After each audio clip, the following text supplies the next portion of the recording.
ao nosso Deus por mais esta oportunidade que Ele concede a mim de estar aqui ministrando a Tua palavra. Grande é a responsabilidade. Todas as vezes que estou aqui para ministrar a palavra do Senhor, eu digo que eu estou igual Davi, matando um leão. Mas nesta noite eu conto com a intercessão da minha amada igreja, da minha liderança espiritual, que eu venha ministrar aquilo que o Santo Espírito do Senhor ministrou ao meu coração. Ainda esses dias eu comentei com a irmã Adriana que o Senhor tinha falado ao meu coração através de uma palavra, e que o meu coração estava ardendo e inclinado por esta palavra. Na noite de hoje, irmãos, eu quero estar falando sobre um líder, um homem que tinha tudo para sua família ser bênção, mas fracassou.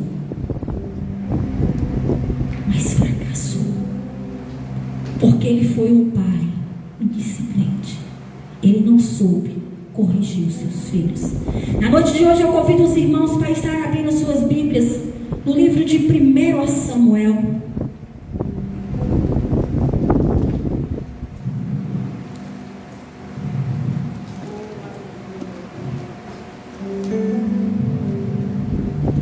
Capítulo 1.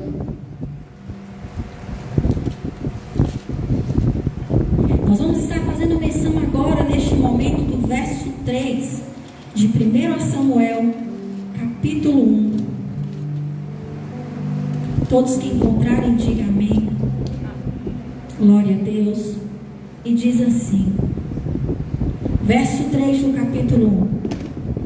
Este homem subia da sua cidade de ano em ano, e adorar e sacrificar ao Senhor dos Exércitos em Siló. Estava ali os dois filhos de Eli, Ofni e Finéias, como sacerdote do Senhor. Agora vamos para o capítulo 4, do verso 12 ao 17, depois 22 ao 25. Verso 12 do capítulo 2. Eram, porém, os filhos de Eli, filhos de Belial. Não se importava com o Senhor, pois o costume daqueles sacerdotes com o povo era que, oferecendo a alguém sacrifício, vinha o moço do sacerdote, estando se cozinhando a carne, com um garfo de 3 dentes na mão, metiam no caldeirão, ou na panela, ou no tacho, ou na marmita, e tudo quanto o garfo tirava, os sacerdotes tomavam para si. Assim fazia todo o Israel que ia ali a Siló. Também antes de se queimar a gordura, vinha o moço do sacerdote e dizia ao Senhor que sacrificava: dá essa carne para assar o sacerdote, porque não aceitará de ti carne cozida, senão crua. Se o ofertante lhe respondesse: queime-se primeiro a gordura, e depois tomarás quanto quiseres, então eles lhe diziam: não, porém hás de me dar agora, senão tomarei a força. Era, pois, muito grande o pecado destes moços perante o Senhor, porquanto eles desprezavam a oferta do Senhor. Verso 22 do capítulo 2. Era, porém, Eli já muito velho, e ouvindo tudo quanto seus filhos faziam a todo Israel, e de como se deitava com as mulheres que serviam à porta da tenda da congregação, e disse-lhes: por que fazeis tais coisas? Pois de todo este povo ouço constantemente falar do vosso mau proceder.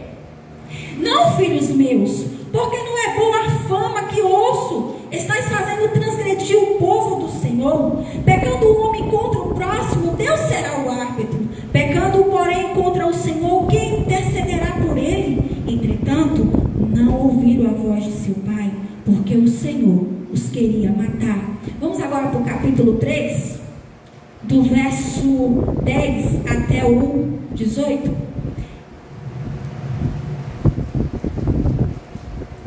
Então veio o Senhor e ali esteve, e chamou como das outras vezes Samuel. Samuel, Samuel. Este respondeu: fala, porque o teu servo ouve. Disse o Senhor a Samuel: eis que vou fazer uma coisa em Israel, a qual todo o povo que a ouvir lhe tirão os ouvidos. Naquele dia suscitarei contra ele tudo quanto tenho falado com respeito à sua casa. Começarei e cumprirei, porque já lhe disse que julgarei a sua casa para sempre, pela iniquidade que ele bem conhecia, porque seus filhos se fizerem execráveis, e ele não os repreendeu. Portanto, jurei à casa de Eli, que nunca lhe será expiada a iniquidade, nem com sacrifícios, nem com oferta de manjares. Verso 17. Então ele falou para Samuel: o que o Senhor te falou, peço que me conte, não encubras nada, assim Deus te faça, que bem lhe aprover se me encobrir alguma coisa. Então Samuel lhe referiu tudo e nada lhe encobriu, e disse Eli: é o Senhor, faça o que bem lhe prover. Amém, amados? Amém. Amados irmãos, para entendermos um pouquinho o contexto onde estava acontecendo essa história, eu quero dizer para os irmãos que os livros de 1 e 2 Samuel contam a história do estabelecimento da monarquia em Israel. Na Bíblia, esses livros fazem parte do Antigo Testamento e estão inseridos na seção de livros históricos. Originalmente, os livros de 1 e 2 Samuel formam uma única obra, que mais tarde acabou sendo dividida em duas, 1 e 2. Os relatos descritos nos livros de Samuel ocorrem no contexto histórico, após a conquista da terra prometida por Israel, nos dias de Josué. O povo entrou num período de apostasia. O povo pecava contra o Senhor e caía na idolatria. O Senhor levantava inimigos para fazê-los voltar para Ele. O povo clamava arrependido ao Senhor, e o Senhor lhes trazia libertação por intermédio de um juiz que Ele mesmo levantava. Naqueles dias não havia rei em Israel. Cada homem fazia o que era certo aos seus próprios olhos. Em Juízes capítulo 21, verso 25, descreve de maneira apropriada esse período. O livro de 1 Samuel segue o registro em direção ao fim destes dias. 1 Samuel apresenta a transição do período dos juízes para o período dos reis. Relata a história de um povo que rejeitou a Deus como único e suficiente rei. Um povo que quis imitar as nações que viviam ao seu redor e passa a reclamar pelo rei. A história gira em torno de 3 figuras centrais: Samuel, Saul e Davi. Samuel foi o último juiz de Israel e Saul o primeiro rei, Davi o segundo rei.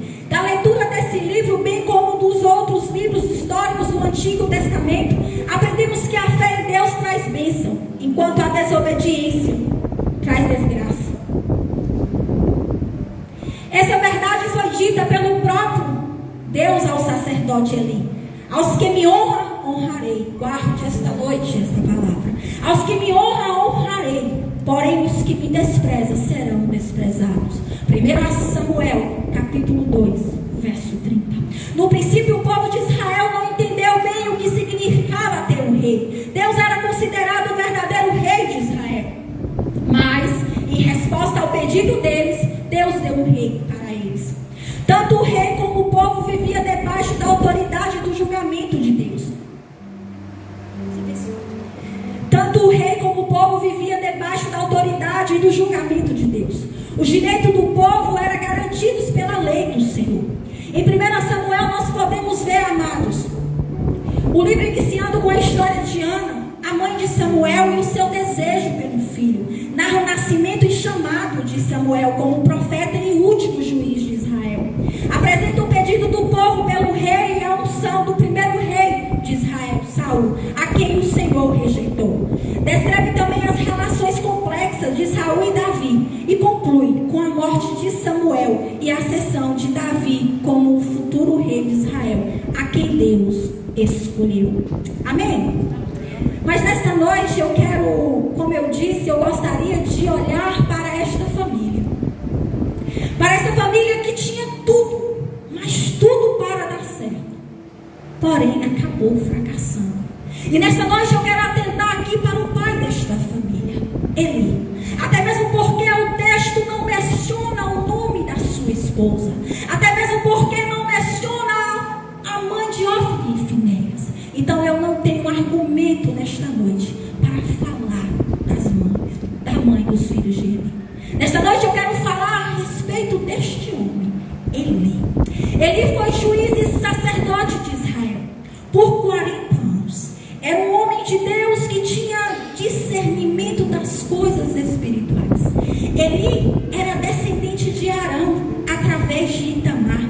Podemos ver isso em 1 Samuel capítulo 22, verso 20. 1 Reis capítulo 2, verso 27. Também em 1 Crônicas capítulo 24, verso 3. Mas a sua descendência não é citada na lista de 1 Crônicas capítulo 6, por causa do julgamento de Deus sobre sua família. Seu nome significa Jeová é o meu Deus. Ele ministrava no tabernáculo que havia sido levantado em Siló, após o tempo de peregrinação no deserto. Podemos ver isso registrado em Josué, capítulo 18, verso 1. E também em Juízes, capítulo 18, verso 31. Ele também aparece na narrativa de Ana, a esposa de Eucana, que era estéril e orou ao Senhor e lhe pediu um filho. Ele é o sacerdote que despediu aquela mulher depois de orar ao Senhor com uma bênção. Ele também foi aquele que instruiu o menino Samuel, porém deixou de disciplinar os seus filhos. Ofni e Finéias. Ofni e Finéias, irmãos, cresceram dentro da casa de Deus. De muito cedo eles já estavam acostumados com cultos e ofertas. Mas esses homens eram ímpios, não tinham qualquer temor a Deus e nem respeito pelo seu pai.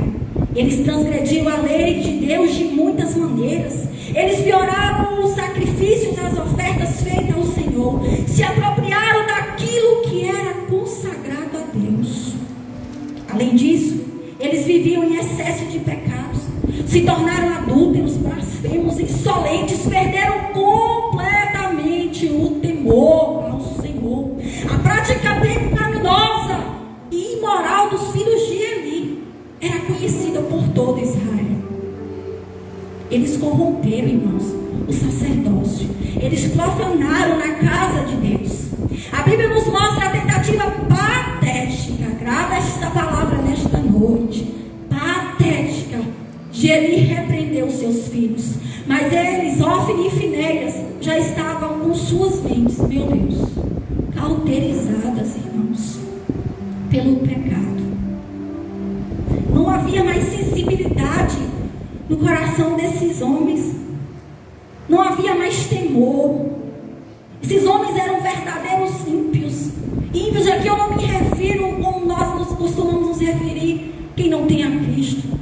Homens desobedientes, homens que pecavam, que caíam no pecado e não se arrependiam, não conhecia a soberania de Deus. O estado de Ofni e Finéias tinha atingido um nível tão alto de falta de temor, que quando Eli tentou repreendê-los, alertando-os para o juízo de Deus, eles simplesmente ignoraram. Podemos ver isso no capítulo 2, no verso 25 de 1 Samuel. Aquela altura, irmãos,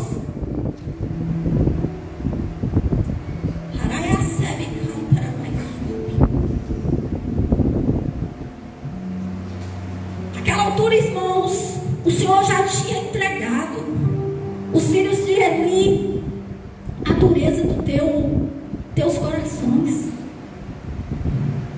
E sabemos, irmão, e eu falo com temor nesta noite,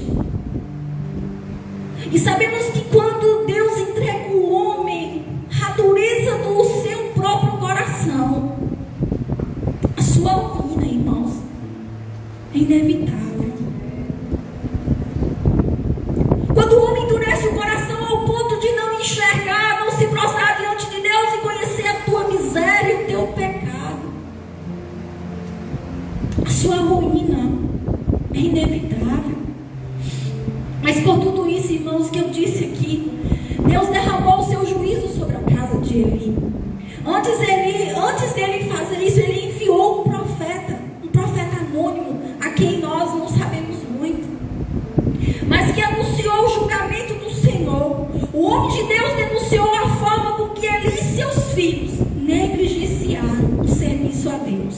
desprezaram a grande dádiva do ofício sacerdotal que lhes foram confiado.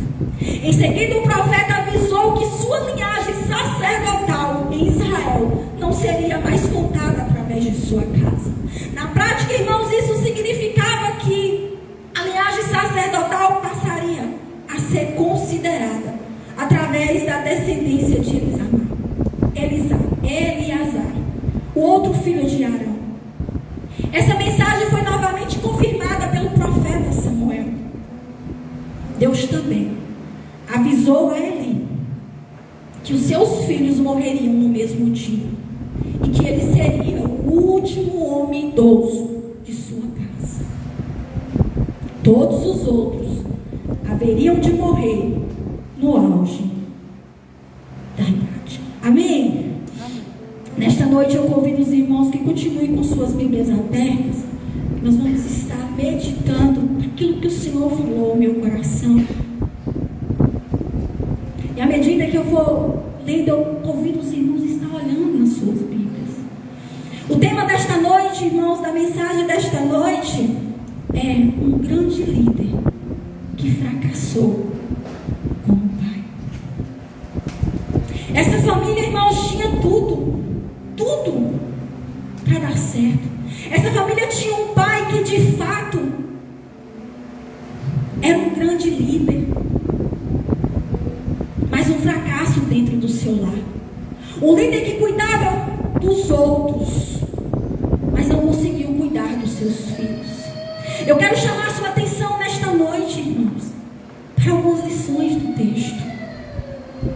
Ele tinha tudo para ser um grande pai. Primeiro porque ele tinha uma posição muito respeitada. Quando nós olhamos no capítulo 4, no verso 18, no finalzinho, nós vamos ver que ele julgou Israel durante 40 anos. 40 anos. Julgar Israel aqui, irmão, significa o mesmo que juiz. Era uma posição, digamos, política dentro de um governo teocrático. Ele era alguém escolhido por Deus para representar Deus e liderar uma nação. Mas além disso, ele também tinha uma segunda função. Ele era sacerdote. O sacerdote tinha que ensinar a lei de Deus para o povo. Cabia também o sacerdote interceder ao povo, interceder a Deus pelo povo. Ou seja, trazia a palavra de Deus para o povo e levava as necessidades do povo para Deus. Ele era, irmão, certamente um líder reconhecido em sua nação. Ele era um homem, irmãos, ocupado demais com os negócios do povo e com as coisas. Eu disse, as coisas de Deus. Mas mesmo assim, ele fracassou como pai. Ele era um homem, irmãos, se nós formos observar no texto,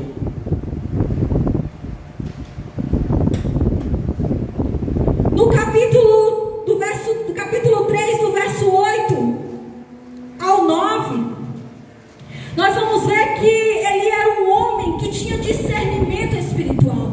Ele era um homem que conseguia identificar a voz do Senhor. Ele tinha discernimento. Olha lá no verso 8 ao 9 do capítulo 3. O Senhor, pois, tornou a chamar Samuel terceira vez. E ele se levantou e foi a ele e disse: Eis-me aqui, pois tu me chamaste.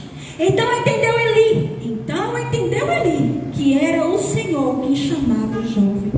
Por isso ele disse a Samuel: Vai deitar-te, se alguém te chamar, dirás: Fala, Senhor, porque o teu servo ouve. E foi Samuel para o seu lugar e se deitou. Ele conseguia discernir a voz do Senhor. Ele conseguia discernir a voz de Deus. Aleluia. Ele tinha discernimento espiritual. Ele era um homem crente, irmãos.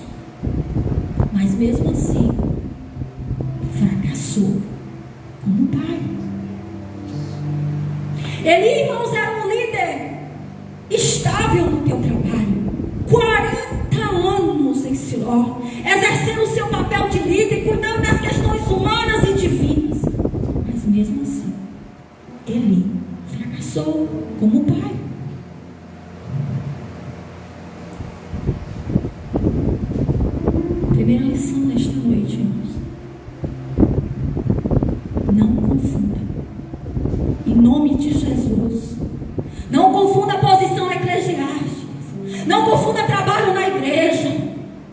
Não confunda liderança na igreja com a minha e a sua responsabilidade dentro do nosso lar. Família é projeto de Deus. Filhos são herança do Senhor, no qual no grande dia eu e você vamos prestar conta de tudo aquilo que nós fizemos com ela. De tudo aquilo que nós fizemos com ela. Não confunda as coisas. O Senhor te deu uma família, e é para você cuidar dela com amor e dedicação. É para você zelar por ela. É para você orar por ela. É para você clamar a Ele por ela. Eu não quero espiritualizar as coisas aqui, mas o inimigo, ele não está de brincadeira. O nosso adversário, ele não brinca. Às vezes nós podemos estar confundindo os nossos deveres. Muitas das vezes nós podemos estar trocando o que é urgente por que é prioridade. E eu quero dizer nesta noite que Deus, ele é a nossa maior prioridade, e a nossa família é a segunda.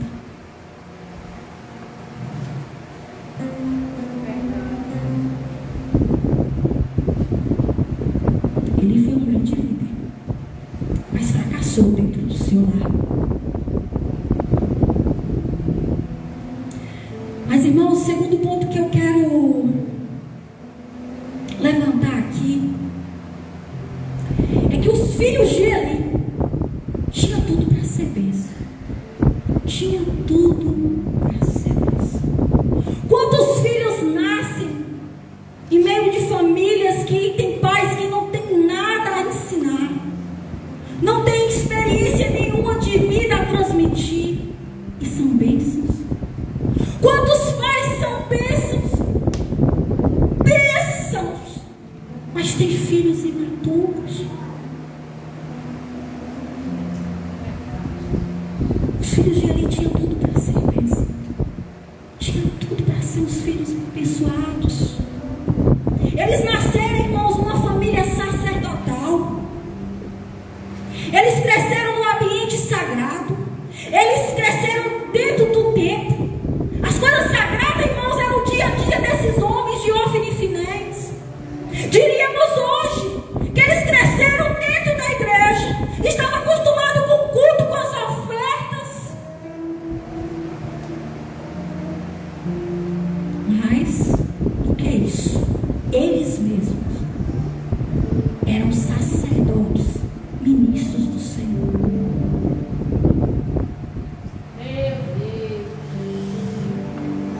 Quando nós olhamos aí, irmãos, no capítulo 2, olhe comigo, por favor.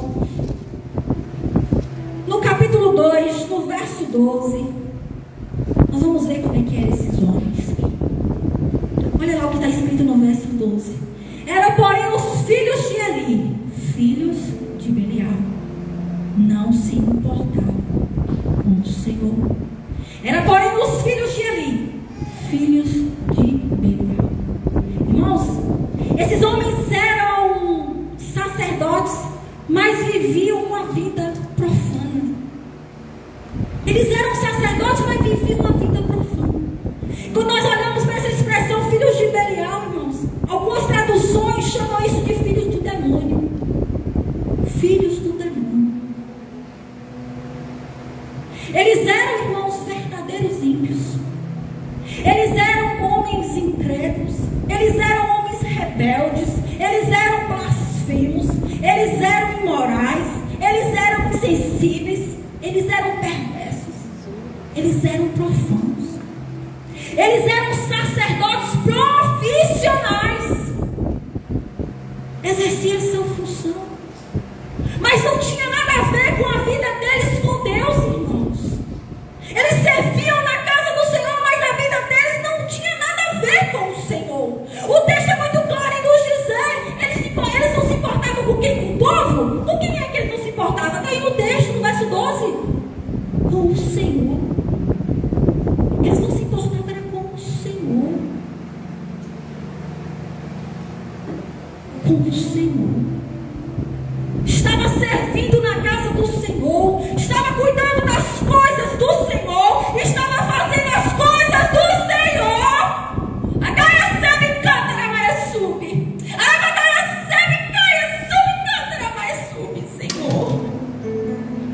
Mas não servia o Senhor de todo o coração.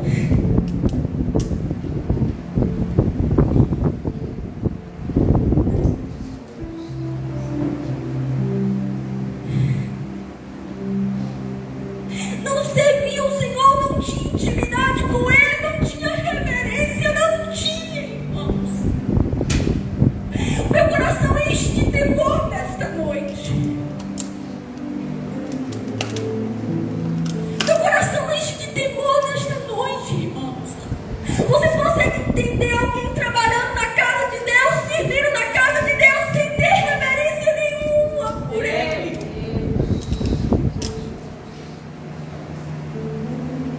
Sem ter temor nenhum a Ele. Ele é soberano, Ele é justo, Ele é todo poderoso. Ele é o Deus que nos deu a vida, Ele é o Deus que deu o seu Filho amado.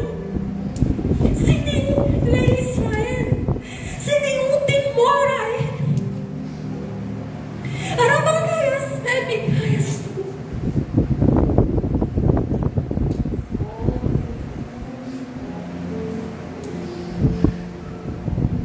Esses homens tinham que ensinar o povo a lei do Senhor. Mas eles não viviam a lei. Eles não viviam a palavra de Deus. Ele tratava as coisas de Deus, irmãos, de qualquer jeito, de qualquer forma, de qualquer maneira. Esses homens, eles eram sacerdotes, irmãos. Sacerdotes do Senhor. Mas desprezavam o culto divino. Olha comigo no capítulo 2, do verso 13 em diante, para nós ver como esses homens se comportavam. Deus, aleluia. Capítulo 13 até o 17. Pois o costume daqueles sacerdotes com o povo era que, oferecendo a alguém sacrifício, vinha o moço do sacerdote, estando se cozinhando a carne, com um garfo de 3 dentes na mão, metia no caldeirão, na panela, ou no tacho, ou na marmita, e tudo quando o garfo tirava, o sacerdote tomava para si, e fazia assim com todo Israel que ia ali em Siló. Também antes de se queimar a gordura, vinha o moço do sacerdote e dizia ao homem: por que não aceitará de ti carne cozida se não crua? Se o ofertante lhe respondesse: queime-se primeiro a gordura e depois tomará quanto quiser, então eles diziam: não, porém se não me dá, tomarei a força. Era porém muito grave o pecado deste moço perante o Senhor, porquanto eles desprezavam a oferta do Senhor. Aleluia, Senhor. Aleluia, Senhor. Irmãos, aqui nós vemos quando o povo ia levar o sacrifício, as carnes, e ali eram cozidas, tinha que queimar a gordura. O moço do sacerdote chegava logo com um garfo de 3 dentes, tacava na panela e pegava tudo que vinha nela. A pessoa ali que estava oferecendo o sacrifício, certamente ali constrangida, conhecia a lei do Senhor, que estava lá em Levítico, capítulo 3, verso 16. Levítico capítulo 7, verso 25, que dizia que a gordura era do Senhor e ninguém podia comer a gordura. Quem fizesse isso estava debaixo do juízo de Deus. Mas lei para esses homens, palavra de Deus, era nada. Eles não estavam nem aí. Eles conheciam isso aqui de có e salteado, mas eles não estavam nem aí. Chegava no culto, com o moço ali do sacerdote e fala: na hora me dê aí, ou se você não me dá, eu tomo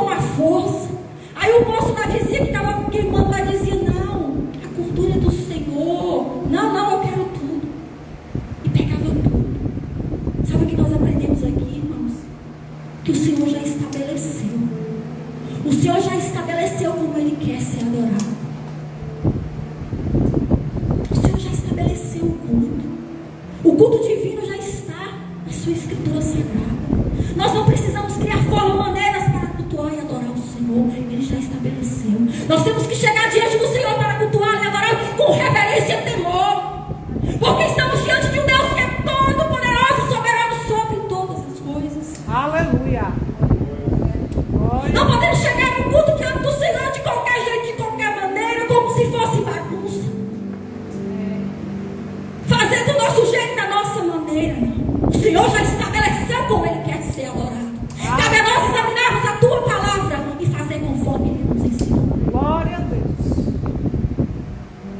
Pense o risco que nós corremos nos dias de hoje de ter pessoas dentro da igreja servindo o Senhor sem entender que é um culto a Deus, sem ter reverência. Faz do seu jeito, faz como quer, vem no dia que quer. Hoje eu vou, amanhã não. Não entende que o Senhor nos criou para adorá-lo, para se prostrar diante dele e dizer que só Ele é Deus. Mas muitos ainda não entenderam isso. Ainda chega no culto muitas vezes e diz: não senti nada. Entrei vazio e saí vazio.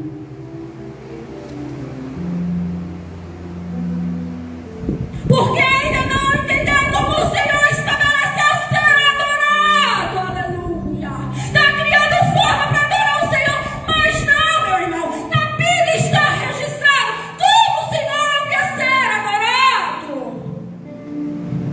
Como sua prioridade. O Senhor não quer que nós buscamos Ele só quando estamos precisando.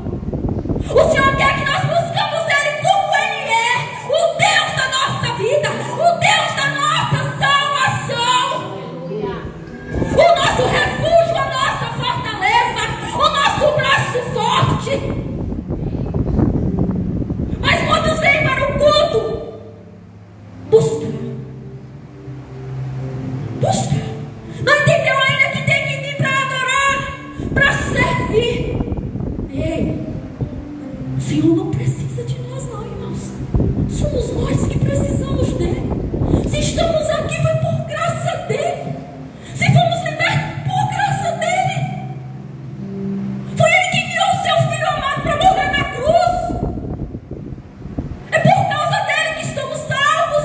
Partiu dele. Mas tem irmãos. Oh, Espírito Santo, me ajuda nesta noite. Tem irmãos que ainda não entenderam isso, irmãos. Só vem para o culto quando a coisa aperta, quando a enfermidade toca a porta.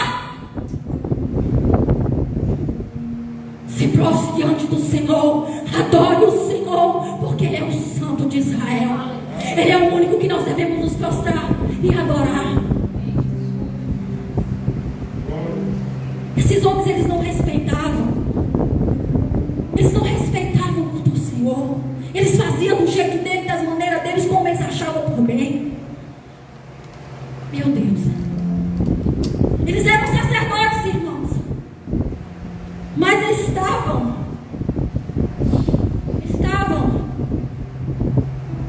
E essa é a palavra nesta noite. Escandalosamente vivendo uma vida imoral.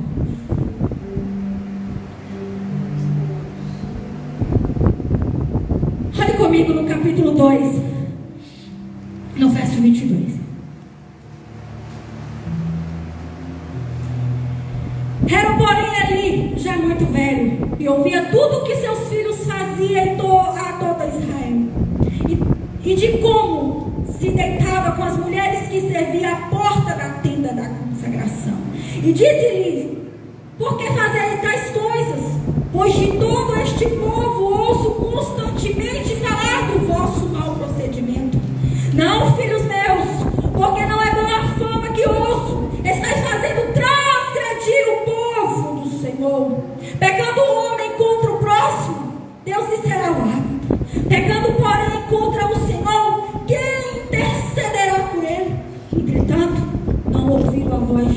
do seu pai, porque o Senhor os queria matar. Misericórdia. Esses cabras aqui, irmãos, eram cidadãos casados, eram homens casados. Eles não respeitavam os seus cônjuges, eles não respeitavam a casa de Deus, eles adulteravam a porta da casa do Senhor. Tão longe esses homens estavam. Quão rebelde era o coração desses homens. Meu Deus. Quão longe esses homens estavam de Deus.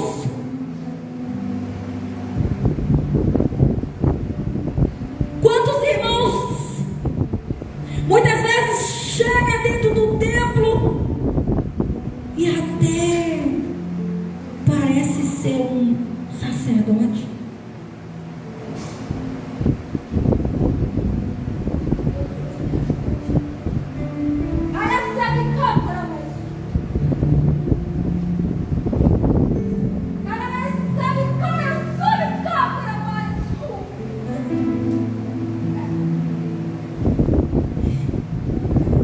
Mas fora dos portões veio uma vida imoral, sem temor ao Senhor, sem reverência ao Senhor.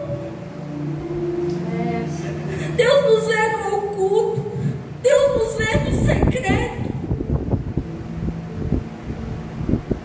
Deus sabe o que fazemos, irmãos, quando ninguém vê. Deus sabe.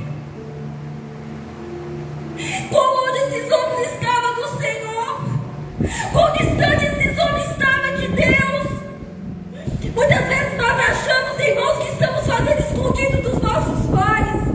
Muitas vezes nós achamos, irmãos, que estamos fazendo escondido dos irmãos.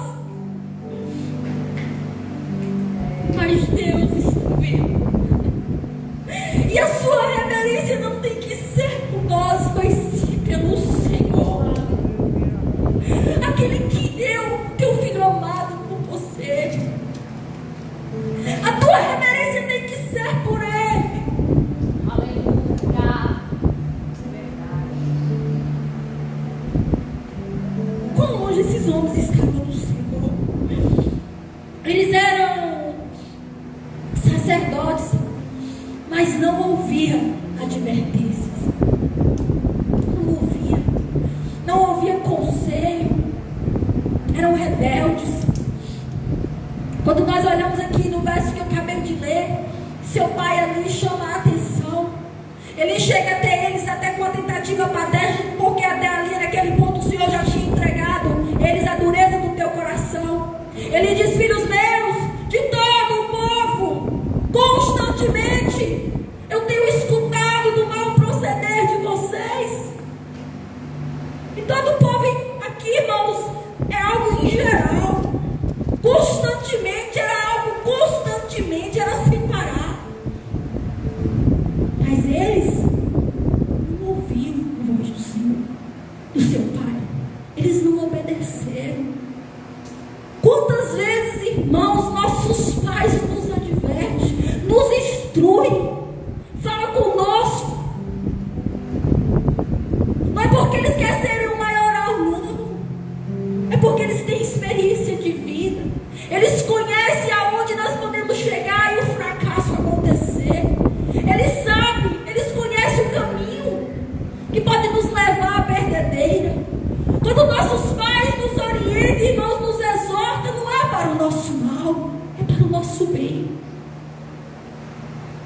É para o nosso bem. Mas eles aqui não estavam nem aí. Eles eram, irmãos, sacerdotes, sem credibilidade. O povo todo falava. O povo todo comentava o seu respeito. Não tinha testemunho. Não tinha vida com Deus. Irmãos, quando nós temos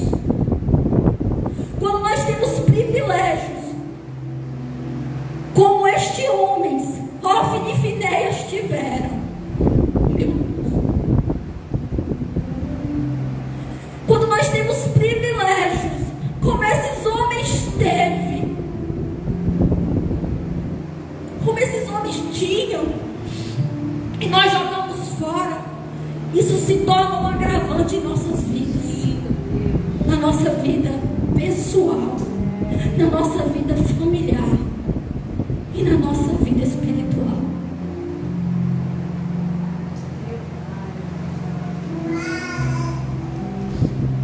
Vai me passando o tempo, irmãos. 8h40. Mas agora, quando nós olhamos para esses homens que tinham tudo para ser bênção, cresceram na casa do Senhor, serviam na casa do Senhor, mas eram profanos, homens acostumados com as coisas sagradas, isso era o dia a dia deles, mas eram rebeldes, eram ímpios, eram insolentes, desobedientes, rebeldes, insensíveis.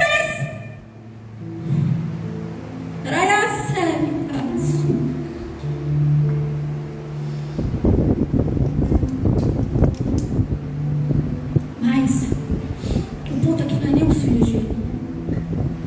E se Eli, um líder que fracassou como pai. Quando nós olhamos, irmãos, para a história de Eli, nós percebemos que ele era um pai ausente, que não tinha tempo para os seus filhos.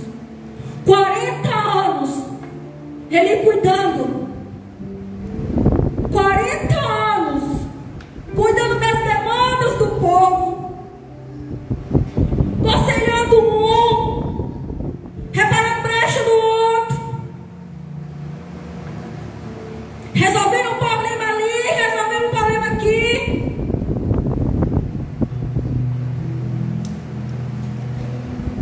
Esse homem estava muito envolvido, irmãos, com tantas coisas, ocupado demais, sabe? As coisas estavam acontecendo dentro da sua casa, mas ele estava cuidando dos outros.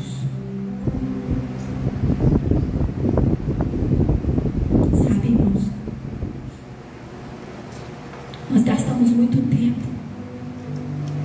muitas vezes, em coisas urgentes e deixamos as prioridades.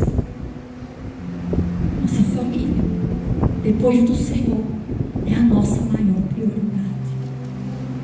Você vai, eu vou prestar conta dela diante do Senhor. Os filhos não são meu e nem seu, são deles, são dele, é a herança dele.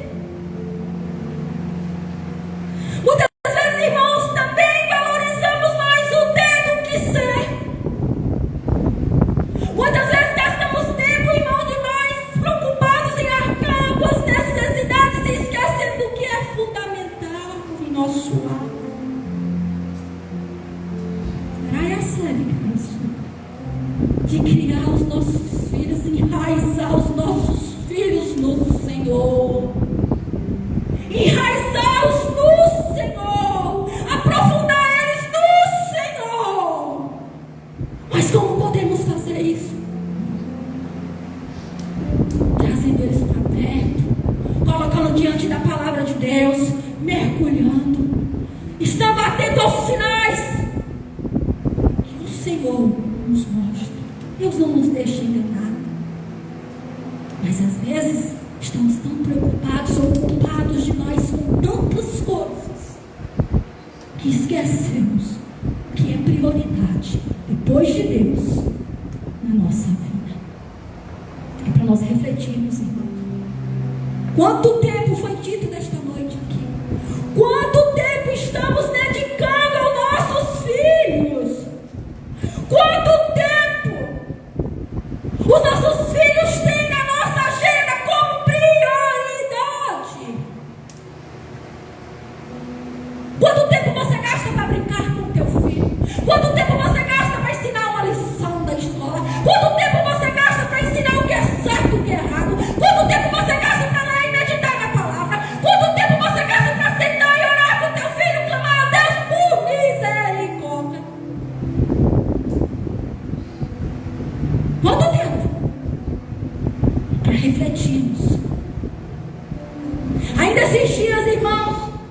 Eu vi aqui uma postagem que a irmã Adriana colocou do irmão Renato, lendo um livro para a pequena Manuela, que me chamou a atenção.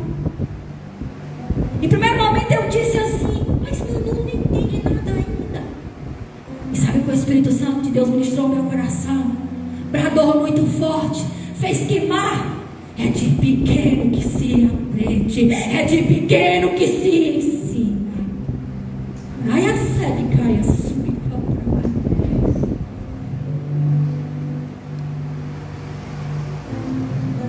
mas irmãos, vou correr aqui agora. Ele não fracassou como pai só porque foi um pai ausente, não. Ele foi um pai omisso. Eli foi um pai omisso. E o texto nos dá 3 circunstâncias para isso. A primeira nós vimos, o povo todo falando a respeito dos filhos de Eli. Mas como estava Eli? Omisso. Às vezes, as pessoas, irmãos, veem problemas, coisas entre os meus e os seus filhos, que às vezes nós não enxergamos. E quando vem falar conosco, como é que nós nos comportamos diante disso? Nós achamos ruim com a pessoa que vem nos ajudar, nos orientar? Ou nós agradecemos a Deus e tentamos tratar o problema? Ele era omisso. Ele deu até uma advertência patética. Filhos meus, o povo todo está falando a seu respeito.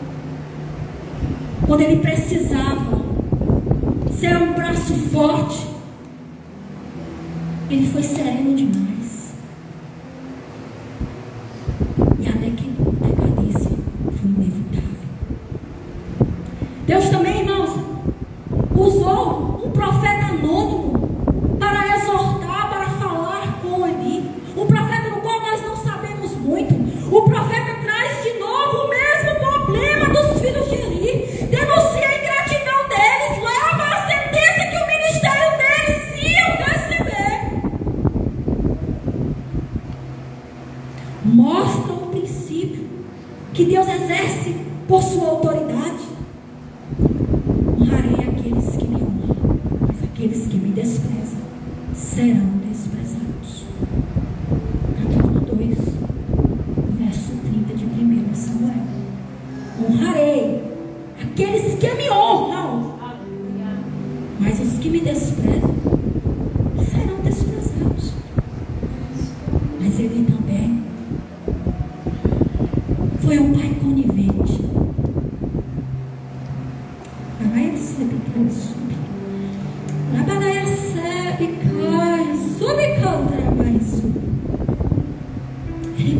Ele foi um pai conivente. Lembra que eu li aqui que o pessoal de Israel ia lá prestar sacrifício, e o moço lá do sacerdote, digamos, o capataz, chegava lá e metia a mão com um garfo de 3 dentes no caldeirão. E aí eles queriam a carne, nem esperavam a gordura queimar nem nada, que tinha sido estabelecido pelo Senhor. Vocês viram o que eu li aqui? De repente, irmãos, ele começou a sentar à mesa. De repente, irmãos, ele começou a participar daquilo que era proibido. Ali ele começou a comer daquela carne, digamos hoje a picanha, daquela gordurinha.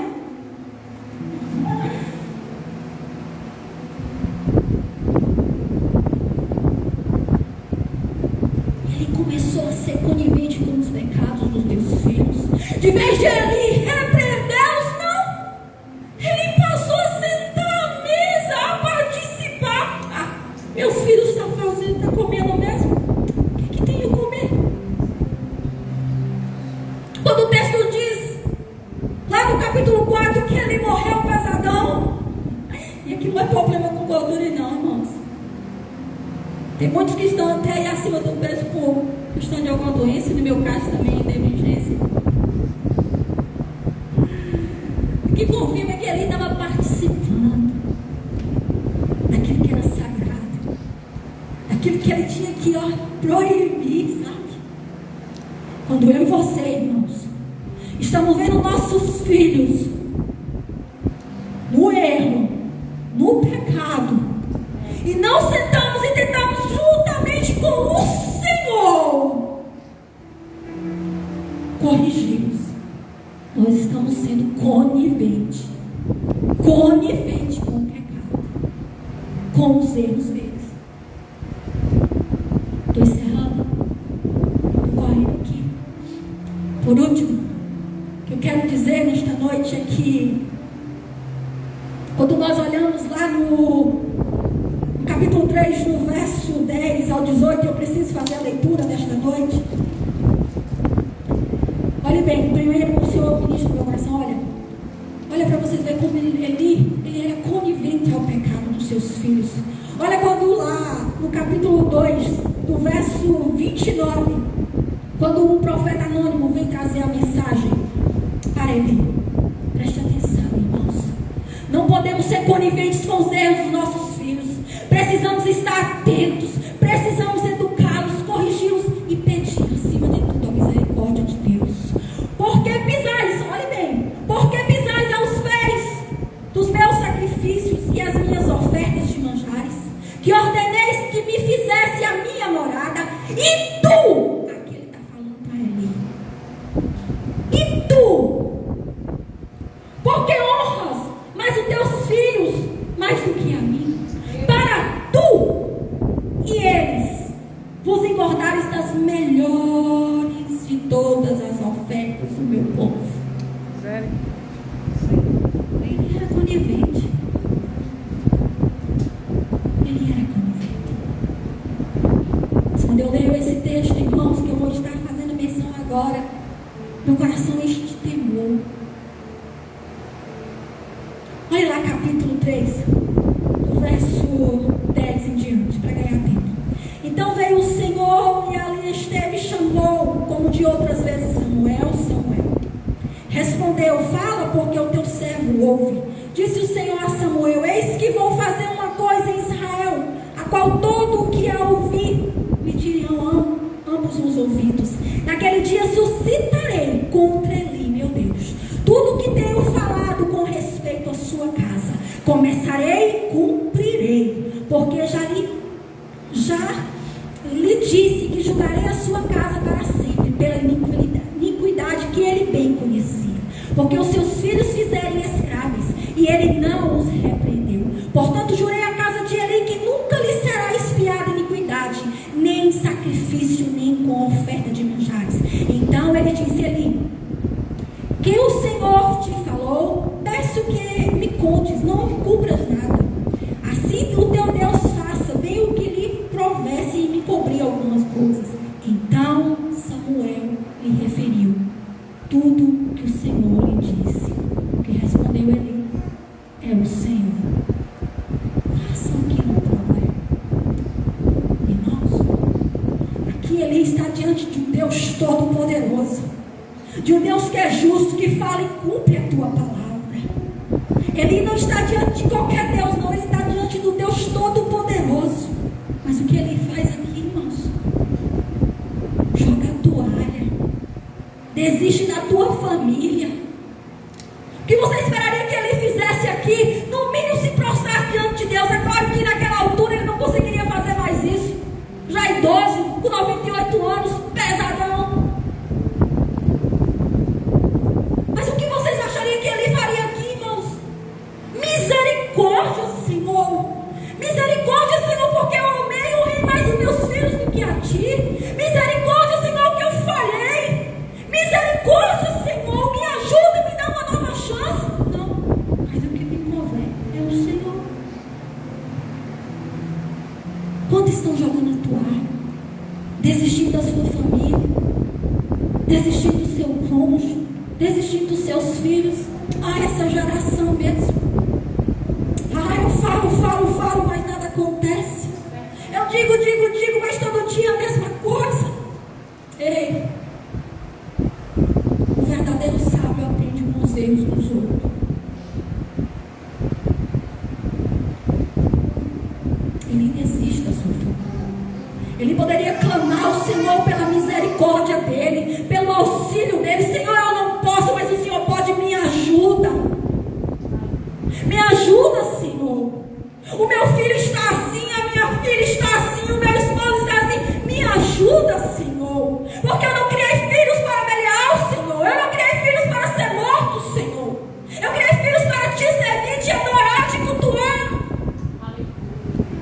Para ser teu servo, Senhor. Não, faz o que ele me promete. É o Senhor. Ele joga a toalha. Ele desiste. Para nós refletirmos, irmão, esta noite. O sistema aí fora não está de brincadeira. O mundo aí fora não está de brincadeira. Dentro das nossas escolas está sendo plantada ideologias totalmente ao contrário à palavra de Deus. Os nossos filhos estão a mercê o tempo todo de artistas famosos que vivem em declínio pecaminoso. Os nossos filhos estão a mercê das redes sociais. Mas onde estamos nós?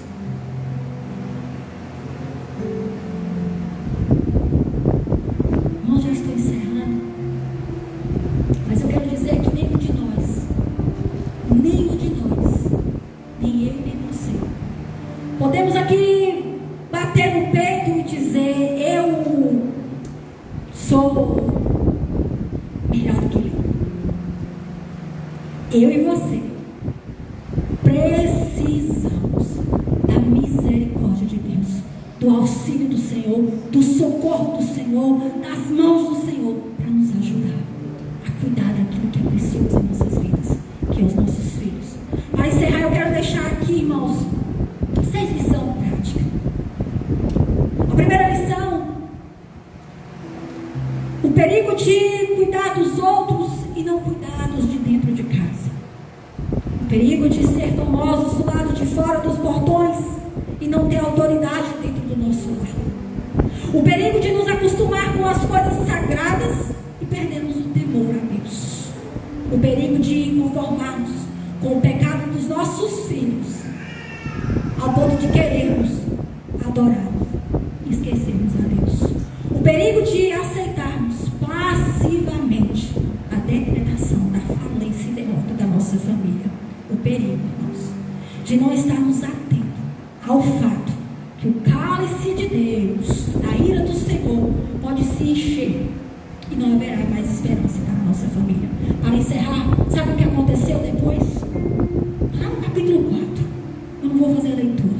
Os filisteus, eles levantam a guerra contra Israel. Naquele dia, no campo de batalha, morrem 4.000 homens. Então o povo do Senhor começou a perguntar: por quê? Por que perdemos? Por que perdemos a guerra? O que aconteceu? Então o povo se lembrou: já sei. É porque a arca da aliança não está aqui. E a arca da aliança representava a presença de Deus. Então o povo diz: vai buscar a arca. Então o povo manda buscar a arca. E quem vem trazendo a arca, meu povo? Os filhos de Eli, filhos de Belial, homens ímpios, sem reverência nenhuma ao Senhor. O povo no acampamento começa a gritar e ficar tudo animado, feliz, ao ponto dos filisteus vai falar assim: eita, vamos recuar. Mas de repente, os filisteus dizem assim: vamos avançar, já estamos aqui mesmo. Naquele dia, morrem os 2 filhos de Eli, Ofni e Finéias, e juntamente com eles, mais 30.000 homens. A arca do Senhor foi levada pelo inimigo. O mensageiro sai correndo para avisar a Eli. Eli, já velho, pesadão, sentado na cadeira, recebe a notícia. Antes mesmo de perguntar pelos seus filhos, ele pergunta: cadê a arca? E o mensageiro diz: a arca se foi, está na mão dos inimigos. Ele cai na cadeira, quebra o pescoço e morre. A sua nora, que estava grávida, naquele momento dá a luz e coloca o nome do seu filho em Icabode, que se diz: a glória do Senhor se foi. Eu quero dizer nesta noite, irmãos, que quando a presença de Deus sai de nossas vidas, sai da minha e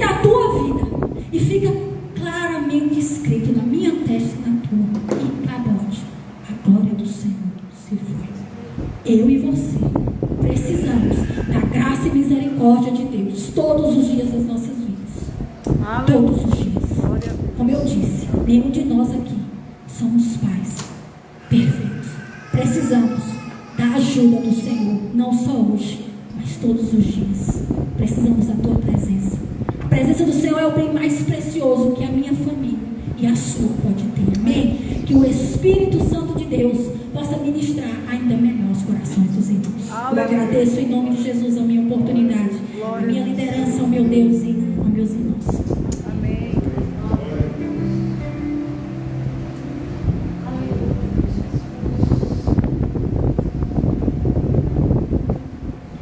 Amém, meus irmãos. Que palavra, né?